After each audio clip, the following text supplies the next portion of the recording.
Hello friends, super magic રસોઈમાં મિત્રો હું આપનું સ્વાગત કરું છું। આજે હું પૌવાની રેસીપી લઈને આવી છું મિત્રો, બટેટા પૌવા। તો આ બટેટા પૌવા તો બધાના ફેવરિટ જ હોય છે અને ઘરે ઘરે બનતા હોય છે। આપણે સવારનો બ્રેકફાસ્ટ તો આપણે આ લગભગ પૌવા જ હોય છે મિત્રો। તો તમને આ મારો વિડીયો ગમે તો લાઈક કરજો, શેર કરજો અને સબસ્ક્રાઇબ કરવાનું તો ભૂલતા જ નહીં। તો મિત્રો એમાં શું ઇન્ગ્રેડિયન્ટ લીધા ને એ પણ હું તમને બતાવી દઉં। આ મેં 2 કપ આપણે 2 જાતના પૌવા આવે છે ચોખાના, એમાં જે પાતરા અને બાસમતી પૌવા હોય છે ને એ લીધા છે। જાડા પૌવા જે આપણે ચેવડાના લઈએ છીએ એ નથી। અને આ એક મીડિયમ સાઈઝનું એટલે કે સેજ મોટું એવું બટેટું મેં ઝીણા પીસ કરીને સમારીને પાણીમાં રાખી દીધું છે। અને એક મોટું મરચું મેં તીખું સમાર્યું, તમે જે ખાતા હોય એ પ્રમાણે મરચું કટકી લઈ શકો છો। એક મીડિયમ સાઈઝનો મેં કાંદાના પીસ કરી લીધા છે ઝીણા, અને ધાણા ભાજી એક પણી લીધી છે નાની એવી, અને એક લીંબુનો રસ છે, 1 ઇંચ આદુનો ટુકડાને મેં ગ્રેટ કરી લીધો છે, અને આ વરિયાળી છે 1 ટીસ્પૂન જેવી, અને લીમડાના પત્તા 6 થી 7 છે, અને 1 ટેબલ સ્પૂન જેવી મેં માંડવીના દાણા એટલે કે મગફળીના દાણા લીધા છે, 1 ટીસ્પૂન આપણે હળદર જોશે, અને 1 ટીસ્પૂન રાઈ છે, મીઠું છે ટેસ્ટ એકોર્ડિંગ, અને તેલ છે। તો આટલા ઇન્ગ્રેડિયન્ટ મિત્રો આપણે લેશું। તો હવે આપણે બનાવવાનું ચાલુ કરીએ। તો મિત્રો પહેલા આપણે એમાં આ પૌવા જે છે ને એ ધોઈ નાખશું। તો મિત્રો જો આ પૌવાને મેં પહેલા કોરા જ પૌવા હતા ત્યારે મેં ચાયણાથી ચારીને એકદમ ક્લીન કરી લીધા હતા, પછી આપણે 3 થી 4 પાણીએ જો મેં ધોઈ લીધા છે, અને આવી રીતે આપણે ગયણામાં ગાળીને અને આવી રીતે રાખી દેવાના, એટલે એનું બધું પાણી નીતરી જાય। હવે આને આપણે 10 મિનિટ આને આપણે કોરા થવા દેશું, પાણી નીતરી જાય। હવે જો ગેસ ઓન કરીને મેં 1 ટેબલ સ્પૂન જેવું તેલ પેનમાં મૂકી દીધું છે। હવે આપણું તેલ ગરમ થાય અને ગેસની ફ્લેમ મિત્રો અત્યારે સાવ સ્લો રાખવાની છે, અને આપણે જે આમાં મગફળીના દાણા છે ને એ નાખી દેશું, અને એને આપણે સ્લો ફ્લેમ ઉપર જ રોસ્ટ કરી લેશું, એટલે ઉપરથી એકદમ દાજી ન જાય ને અંદરથી શેકાઈ જાય સરસ। આ રીતે આપણે 1 મિનિટ એને સ્લો ફ્લેમ ઉપર રોસ્ટ કરશું। દાણા કેમ શેકાઈ ગયા છે એ કેમ ખબર પડે, તો જો આ રીતે આપણા દાણા ફૂટી જાય ને, તમે જોઈ શકો છો જો આ દાણા બધા ફૂટી ગયા છે, તો એમ સમજવાનું કે આપણા દાણા તૈયાર થઈ ગયા છે એકદમ રોસ્ટ થઈને। આપણે દાણા શેકાય, તેલ ગરમ જ છે, તો હવે એમાં આપણે વઘાર કરશું પૌવાનો। તો એમાં આપણે 1 ટીસ્પૂન જેવી રાઈ નાખશું।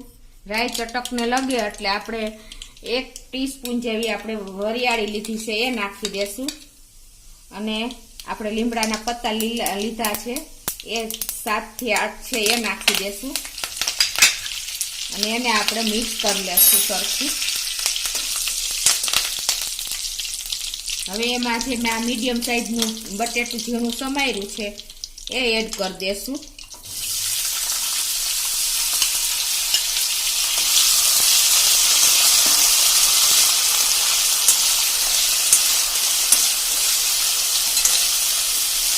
ને એમાં જે આપણે 1 મરચાના પીસ કર્યા છે એ પણ એડ કરી દેશું। હવે આ બધું આપણે ગેસની ફ્લેમ મિત્રો અત્યારે સ્લો જ રાખવાની છે। હવે આ બધું આપણે મિક્સ કરીને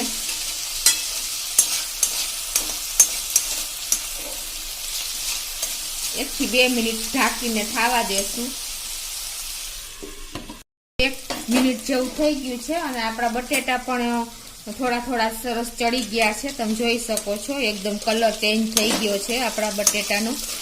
હવે આ સ્ટેજે આપણે એમાં જે 1 મીડિયમ સાઈઝનો કાંદો સમાર્યો છે ને એ આપણે એડ કરી દેશું, અને એમાં આપણે ટેસ્ટ એકોર્ડિંગ 1 ટીસ્પૂન જેવું અત્યારે મીઠું નાખશું મિત્રો, અને આને આપણે ઢાંકીને 1 મિનિટ હજી થવા દેશું, 1 થી 2 મિનિટ।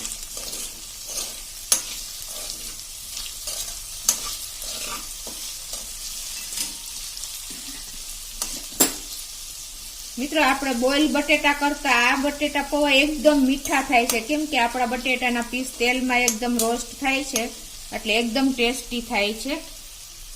હવે આને આપણે ઢાંકીને 1 થી 2 મિનિટ થવા દેશું સ્લો ફ્લેમ ઉપર। તો મિત્રો જો આપણા પૌવા પણ મેં ગયણામાં રાખ્યા હતા એવા લઈ લીધા છે પેનમાં, તો આ જો તમે એકદમ છૂટા છૂટા થઈ ગયા છે અને એકદમ સરસ પલળીને એકદમ દાણો દાણો થઈ ગયા છે છૂટા. તો હવે આમાં આપણે 1 ટીસ્પૂન જેવું સોલ્ટ નાખી દેશું. આપણે બટેટામાં ને કાંદામાં નાખ્યું છે એટલે કેર કરીને નાખવાનું છે મિત્રો, પૌવાના ભાગનું જ. અને એમાં આપણે 1 ટેબલ સ્પૂન જેવી આપણે ખાંડ નાખી દેશું.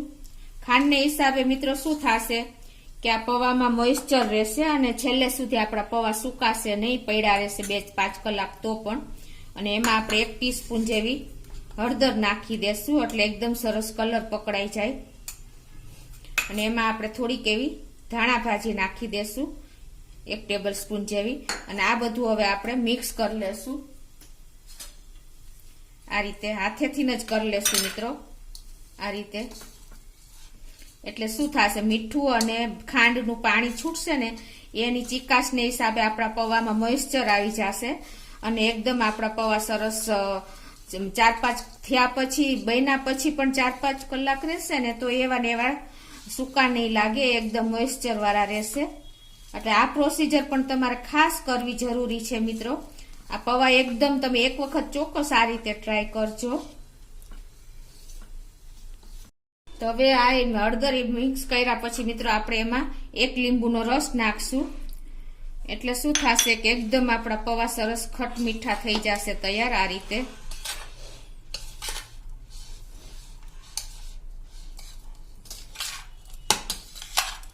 તમે જોઈ શકો છો અત્યારે જ આપણા પૌવા એકદમ છૂટા છૂટા અને એકદમ ફ્લફી જેવા થઈ ગયા છે.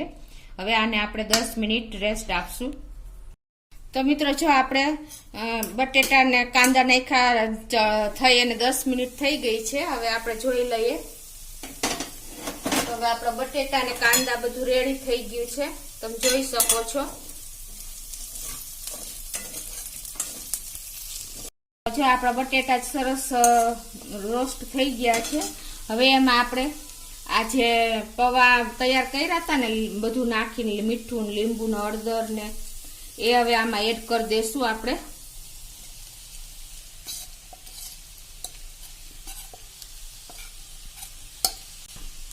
અને ગેસની ફ્લેમ અત્યારે સ્લો જ છે મિત્રો.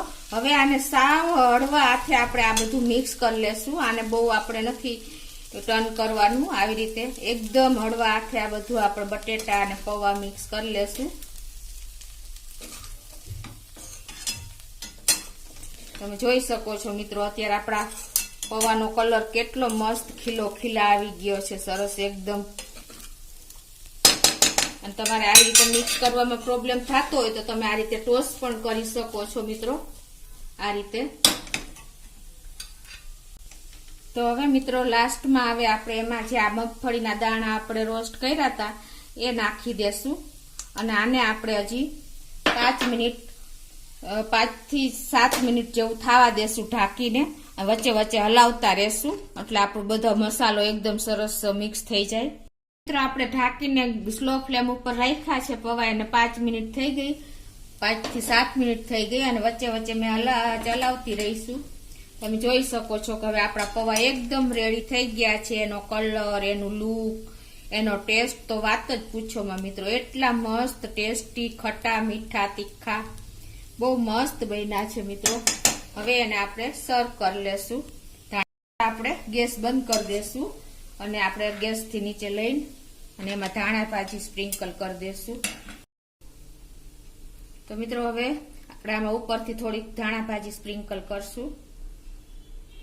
તો આપણા પૌવા બટેટા મિત્રો રેડી છે, જે આપણે કાઠિયાવાડી લોકો ઘરે ઘરે બને છે, સવારે બ્રેકફાસ્ટમાં, સાંજે નાસ્તામાં.